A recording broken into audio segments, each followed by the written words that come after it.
ஏம்பா கமருதீன் கிட்டக்க நீ வந்து டேய் நீ பண்றது தப்புடா, நீ பண்றது வா வந்து மன்னிப்பு கேளுனா, நீங்க 2 பேருமே அவன் உணரலன்னு உனக்கு நல்லா தெரியுது. உணராத ஒரு மன்னிப்பை ஒரு பதிவுக்காக பண்றதுனாலதான் இன்னைக்கு வினோத்துக்கு அசிங்கம். வினோத்துக்கு இமேஜ் வாங்குது. 4 வாரமா சொல்ற ட்ரை பண்றேன், உனக்கு புரியுதா அப்படின்னா, வினோத்துக்கு புரியுதோ புரியலையோ இல்ல, பிளைண்டா சப்போர்ட் பண்றேன்ற பேர்ல இந்த சப்போர்ட்ல ஃப்ரெண்ட்ஷிப் அதெல்லாம் தாண்டி வினோத்துக்கே ஒரு நியாயம் தெரியாத ஆள்லாம் கிடையாது. வினோத்துக்கு ஒரு நியாயம் தெரியுற ஒரு ஒரு ஒரு இது இருக்கு, தன்மை இருக்கு. அதுல வந்து ஒரு ஒரு ஒரு இன்னைக்கு நீ பாத்தியான்னு தெரியல, ஒரு லைவ்ல ஒரு கான்வர்சேஷன் அமித், கமருதீன், வினோத் இவங்க 3 பேர் பேசிட்டு இருப்பாங்க. இது என்னமோ கல்யாணம் வரைக்கும் லீட் பண்ற இந்த லவ் தான், இத வெளியில போய் கல்யாணமா கண்டுபிடலாம், இல்ல இப்பெல்லாம் டைவர்ஸ் கேசஸ் நிறைய வருது, இது ரொம்ப ஃபாஸ்டா முடிவு எடுக்கிறோமோன்னு தெரியுதுன்னு இவ்வளவு பகிரங்கமா ஓப்பனா பேச ஆரம்பிச்சு லைவ்ல. அது வந்து கொஞ்சம் ரொம்ப அந்த கான்வர்சேஷன் கொஞ்சம் லென்த்தியாவே போகும் ஆக்சுவலா சொல்லணும்னா. சோ அப்ப கூட வினோத் ஒன்னு சொல்லுவான், அது வந்து ரொம்ப மீனிங்ஃபுல்லான பாயிண்டா இருந்தது. அவன் வினோத் என்ன சொல்லுவானா, நீங்க வந்து உங்க உங்க ஃபேமிலி, உங்க அம்மா அப்பா எல்லாம் ஒண்ணு யோசிச்சு வச்சிருப்பாங்க, அந்த அவங்க ஒண்ணு நினைச்சு வச்சிருப்பாங்க அப்படின்னு அந்த விதமால பேசுது. இது எப்படின்னா, ஒரு சைடு கமருதீன் வந்து பாரு கிட்ட இருந்து ஒரு ஒரு ரிலேஷன்ஷிப் டிராவல் பண்றத வினோத்தோடைய இண்டிவிஜுவல் கேம் ஃபுல்லா பாதிக்கிற மாதிரி அவரே உள்ள போய் மாட்டிக்கிட்டார். ஆக்சுவலா சொல்லணும்னா கமருதீனுடைய கேம் பிளேல தப்பு இருந்ததுன்னா அந்த தப்புன்னு பொது சபையில கமருதீன் கிட்ட கேட்டு இருந்தாருனாலே வினோத்தோட டேமேஜ் வந்து கண்ட்ரோல் வந்து கம்மியாயிருக்கும். ஆனா இன்னைக்கு வினோத் எப்படின்னா, பச்சையா கோர்ட்டா இருக்கட்டும் இல்ல எந்த இடமா இருக்கட்டும், கமருதீனுக்காக இன்ஃபேக்ட் அந்த வேலை கொடுக்கறதுல கூட அந்த வேலை கொடுக்கறத வந்து விக்ரம் கிட்டக்க வந்து ஒவ்வொன்றுத்தையும் வாதாடி கடைசியில இவங்க சும்மா ஒண்ணுமே பண்ணல அப்படின்னு சொல்லிடக்கூடாது அப்படின்ற அந்த மாதிரி தான் ஓவராலா அமித்தோ அதான் பண்ணாருன்னு வச்சுக்கோங்களேன். அதாவது ஓவரா ஒருத்தங்களை கார்னர் பண்ற கூடாது அப்படின்ற அந்த மாதிரி தான் இருக்கு. என்னைய பொறுத்த வரைக்கும் என்னன்னா, வினோத்துக்கு இன்னைக்கு இது இந்த 10 ஆக்சுவலா சொல்லணும்னா அவரை வந்து பேச விடாம அசிங்கப்படுத்துறதே காரணம் என்ன, அவரு பேச பேச எங்க ஏதாவது கிறுத்தனமா ஏதாவது டர்ன் அவுட் ஆயிடுமோன்றதுனால அவனை கண்ட்ரோல் பண்ணி டியூன் பண்ணி உட்காரிச்சிட்டாங்க. பட் மொக்க பண்ணி ஃப்ரை பண்ணது கரெக்ட். ஓகே, கரெக்ட் தான் சார். ஏன்னா வந்து அவர் பேச விட்டா வந்து சப்போர்ட் பண்றவாங்க அவங்க எல்லாருக்குமே விஜய் சாருக்கு நல்லாவே தெரிஞ்சிருச்சு. ஏன்னா ஸ்டார்டிங்ல அவர் சப்போர்ட் தான் பண்ணாரு. சோ அதனாலதான் எல்லாருமே பார்த்திருப்பாங்க, அவரை எங்கேயுமே பேசவே விடல. நீ பேசினா இல்லப்பா உனக்கு இருக்கிறப்ப மவுசு குறைஞ்சிரும், அதனால நீ பேச வேணாம், நீ பேசாம அப்படியே உட்காருன்ற மாதிரி சொன்ன மாதிரி அது நம்மளுக்கு அப்படமா தெரிஞ்சது. அண்ட் அதுவும் இல்லாம வந்து எல்லாருமே வந்து அவங்க வந்து கில்ட்டியா ஃபீல் பண்ணலன்னு சொன்னாங்க. உங்களுக்கு எப்படி வந்து இந்த 1 வீக்ல வந்து தெரிஞ்சது சார் அவங்க கில்ட்டியா ஃபீல் பண்ணாங்கன்னு தெரிஞ்சுதா உங்களோட பெர்ஸ்பெக்டிவ்ல? நான் சொல்றேன், கில்ட்டி இந்த ஷோல வந்து இந்த கில்ட்டியை ரியலைஸ் பண்ணல. இன்னொன்னு, இந்த பீப்புள் வந்து அவங்க கில்ட்டியை ரியலைஸ் பண்ணாததுக்கு இவங்களை கார்னர் பண்ணி ஒரு மாதிரி ப்ரெஷரை இன்க்ரீஸ் பண்ணல. இது 2 தான் இங்க கேள்வி, சரியா? இப்ப இங்க என்ன தெரியுமா, ஒரு மாதிரி இது ஒரு நல்ல சான்ஸ் இவங்க 2 பேருக்கும். என்னன்னா, தப்பு பண்ணிட்டோம், நம்மளால இந்த வீடே இதா இருக்கு, கான்ல இருக்கு.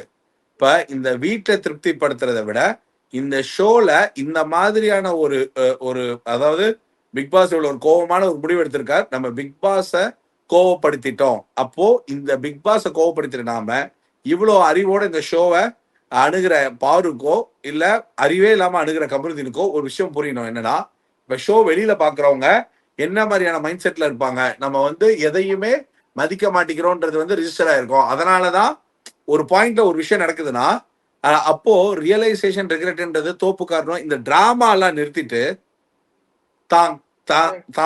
இந்த வீட்டு வேலை செய்யறது இருக்குல்ல, அந்த வீட்டு வேலை, இவங்க வீட்டு ஹவுஸ் மேட்ஸ் நான் ரிக்ரெட், இப்ப இந்த தப்ப நான் பண்ணிட்டேமா, இது எப்படி சரி செய்வேன்னா, எனக்கு கொடுத்த பனிஷ்மெண்ட் நான் எடுத்துப்பேன்.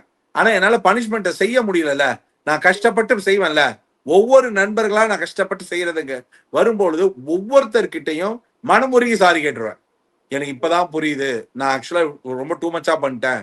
எனக்கு வந்து இதோட விளைவு வந்து நான் மட்டும் சஃபர் பண்ற மாதிரியான பனிஷ்மெண்டா இருந்திருந்தா கூட பரவாயில்ல, நான் உங்களையும் தேவையில்லாம இதை இழுத்து விட்டேன், நீங்க எனக்கு ஹெல்ப் பண்ணாதீங்க, நீங்க போங்க, எனக்கு பட்டாதான் புத்தி வரும் அப்படின்னு இந்த மாதிரி இருந்தா இவங்க நட்பே சேர்ந்து பரவாயில்ல விடு நாங்க இருக்கோம் அப்படின்னு சேர்ந்து இந்த ரியலைஸ் அண்ட் ரிக்ரெட்டை உங்களுடைய சக போட்டியாளர்கள் கொடுத்த பனிஷ்மெண்ட்டை அவங்களே நாங்க பரவாயில்ல எங்களுக்கு ஒன்றும் பிரச்சனை இல்லை பிக் பாஸ் கொடுக்குறப்ப கொடுக்கட்டும், நான் உங்களுக்கு அப்படின்னு இந்த இந்த ரியலைசேஷனை ஆப்பனன்ட்ல இவங்கள மேல காண்டில் இருக்கிறவங்கள ஃபீல் பண்ணி அவங்க கொடுத்த பனிஷ்மெண்ட் ரிவர்ஸ் பண்ணிட்டீங்கனாலே இவங்க ரியலைஸ் பண்ணிட்டாங்கன்றது ஒரு எஸ்டாப்ளிஷ்மெண்டா இருக்கும். சரியா? விஜய் சேதுபதி சார் சொன்ன மாதிரி தான், நீங்க கஞ்சி எல்லாம் குடிச்சிருந்தவங்க தானே, நாங்க இப்ப இப்படி எல்லாம் பண்ணிட்டா வந்துருமா, ஏன் நாங்களே எல்லாருமா இதான் சாக்குன்னு எங்க மேல வேலை சேர்க்கிறீங்களா? இந்த கேம்ல ரெண்டு விதம். ஒருத்தங்களை பிடிச்சவங்க ஒரு விதம், ஒருத்தவங்களை பிடிக்கலன்னா இதான் சான்ஸ்ன்னு கிடைச்சவங்களா. இதை இவங்க ரெண்டு பேருமே பல பேர் மேல பயன்படுத்தியிருக்காங்க. சோ அதனால இதுல வந்து இவங்களை பிடிச்சி இதை வந்து ரொம்ப நியாயமா எடுத்துட்டு போறதுக்குலாம் வழி கிடையாது. இத கிடைச்ச சான்ஸ்ல எல்லாருமே சேர்த்து ஒண்ணு செய்யணும்னு தான் நினைப்பாங்க. அது கரெக்ட் தான் சார். இப்போ ஆக்சுவலி பார்வதி கூட அந்த பார்வதி கமருதீனுமே 2 பேருமே அந்த பனிஷ்மெண்ட் அக்செப்ட் பண்ண மாட்டேன்னு சொன்னாங்க. சோ அந்த டைம்ல கூட வந்து லைவ்ல பார்க்கும்போது ரொம்ப லாங்கா வந்து பேசிட்டு இருந்தாங்க. அமித் வந்து ரொம்ப போய் கன்சோல் பண்ண பாக்குறது. அது எப்படின்னா அவங்க தப்பு பண்ணல, ஹவுஸ்மேட்ஸ் எல்லாம் தப்பு பண்ணிட்டாங்க, அவங்க 2 பேரும் போய் கன்சோல் பண்ற மாதிரி தான் பேசிட்டு இருந்தா தவிர ஒரு பனிஷ்மெண்ட்னா நீங்க அதை பண்ணிதான் ஆகணும்னு சொல்லிட்டு ஒரு தலையா அவர் எந்த இடத்துலயுமே அவர் ஸ்டாண்ட் பண்ணவே இல்லை. சோ அப்போ வந்து எனக்கு என்ன தோணுச்சுன்னா அதை பார்த்துட்டு ஓகே, இப்ப விஜய் சார் வந்து அமித்தை திட்டுறது வந்து ஒரு 100% ரைட்டு தான் அப்படின்ற மாதிரி ஒரு இதுவா இருந்துச்சு. சோ இதுல வந்து அவங்களுக்கு தலை அமித் வந்து கரெக்டா நடந்துட்டாரா, இல்ல வந்து எந்த வீக்லயுமே இல்லாம இந்த வீக் மட்டுமே வந்து கிளென்லினஸ் பத்தி கேட்டிருக்காங்க. எனக்கு இன்னொரு வகையில நான் பாருவை சப்போர்ட் பண்ண மாட்டேன். பாரு வந்து அக்லியா மைக்க மாட்டும் போது சும்மா ஒரு பொண்ணு கட்சிச்சுன்னு இப்ப இது பேசினா பார்வை சப்போர்ட் பண்ணி பேசுற மாதிரி தான் இருக்கும். ஆனா ஒரு ஆங்கிள் சொல்றேன், இன்னைக்கு இந்த பையன் வந்து ஒரு ரோஸ்ட் வந்த உடனே இந்த பொண்ணை கழட்டி விட்ட மாதிரி ஒண்ணு சொல்றான்ல, வேணா பாரு இது வெளில போய் பாத்துக்கலாம் அப்படின்னு. இந்த கேம்ல 2 பாதிப்புமே ஆரம்பத்துல இருந்து தேவைக்கு பயன்படுத்திக்கிட்டு விட்டுட்டு போற கதை தான் இது, ஆரம்பத்துல இருந்தே. இப்ப நீ ஒரு விஷயத்த வேணும் வேணாம் மைக் அன்னைக்கே நீ மூட வேணாம். அன்னைக்கு எதுக்கு நீ மூடுற? நீ வந்து அன்னைக்கு எதுக்கு பாருக்கு பயப்படணும்? இப்ப இன்னைக்கு ஒரு முடிவை நீ வந்து தெளிவா எடுக்கிற மாதிரி ஒண்ணு எடுக்கல, அந்த மாதிரி ஒரு முடிவை நீ அன்னைக்கே எடுத்திருந்தனா இப்ப எப்படி ஆயிடுச்சுன்னா பாருதான் உன்னை வந்து மைக்கு போட விடாம புடிச்சு கைய புடிச்சு இழுத்து அப்படிதான். அது மட்டுமே தான். இது 2 பேர் தப்ப ஒரு பொண்ணோட தப்பு மாதிரி பிரிக்கிறது எனக்கு தப்பா தெரியுது. தப்பு 2 பேரும் தான் பண்ணிருக்காங்க. அண்ட் பினிஷிங் எப்படி இருக்குன்னா, நீங்க தேவையில்லாம அந்த பொண்ணு இப்ப நீ வந்து பெரிய மாஸ் காட்டுறதா இருந்தா இந்த பொண்ணுக்காக பல இடத்துல நீயாவே இன்வால்வ் ஆயிருக்க கூடாது. அதே மாதிரி இந்த பொண்ணும் திவ்யாவோட சண்டையில எல்லாம் கூட போய் தேவையில்லாம பேசியிருக்க கூடாது.